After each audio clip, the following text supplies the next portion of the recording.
بسم الله الرحمن الرحيم.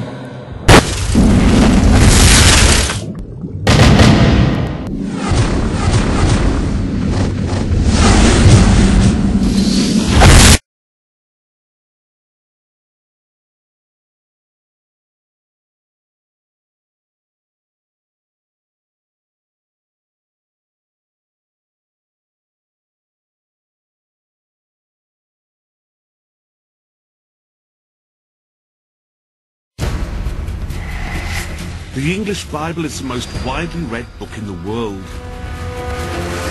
It's a bedrock of English literature and at the heart of British culture.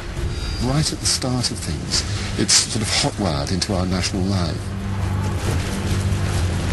Yet once it was banned, for centuries the English could read the Bible only in Latin. Just possessing an English Bible could lead to death at the stake. This is the story of the revolution which changed all that. A struggle about something very profound indeed, how you were saved. The story of how men gave their lives to bringing the Bible into English.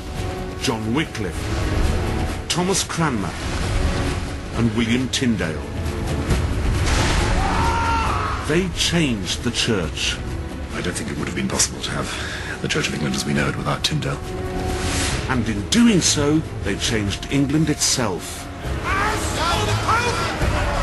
I refuse him as Christ's enemy and the Antichrist! And the arrival of the English Bible was to have momentous consequences. Not just for English Christians, but for people all over the world, believers and unbelievers alike. People get saved by believing that gospel, and by no other means. Whatever happens in America is going to be exported. Works that way for good or bad. It was a Bible revolution.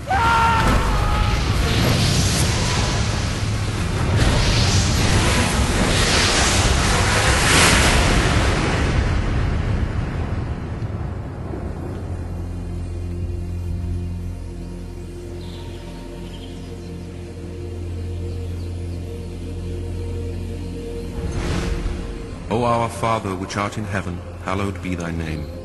These words, so resonant and familiar, only entered English culture when they were printed in 1526. Let thy kingdom come. Thy will be fulfilled as well in earth as it is in heaven.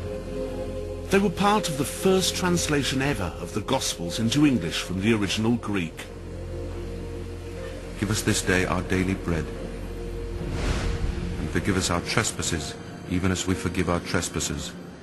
England was the only country in Christendom where it was illegal to read the Bible in the mother tongue. The authorities thought that if English people were allowed to read it for themselves, they might start to think for themselves too, and that would never do.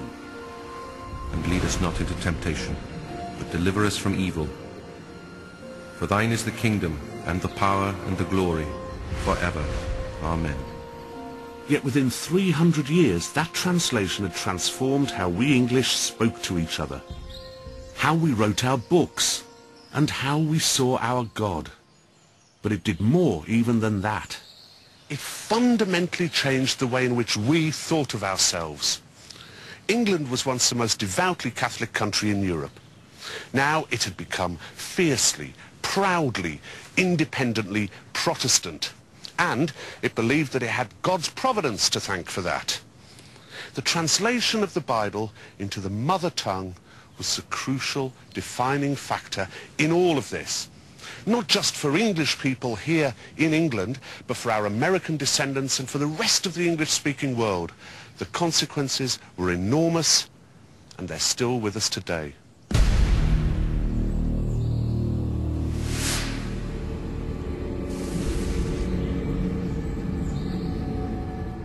Our story of the English Bible begins in the middle years of the 14th century.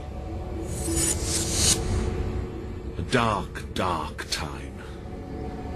Between 1348 and 1350, a plague spread across Europe. The Black Death killed between a third and half of the population. Whole communities, like Chalford, were wiped out. Nothing now remains of the village, except this stone gateway and the husks and sunken lines of the vanished walls.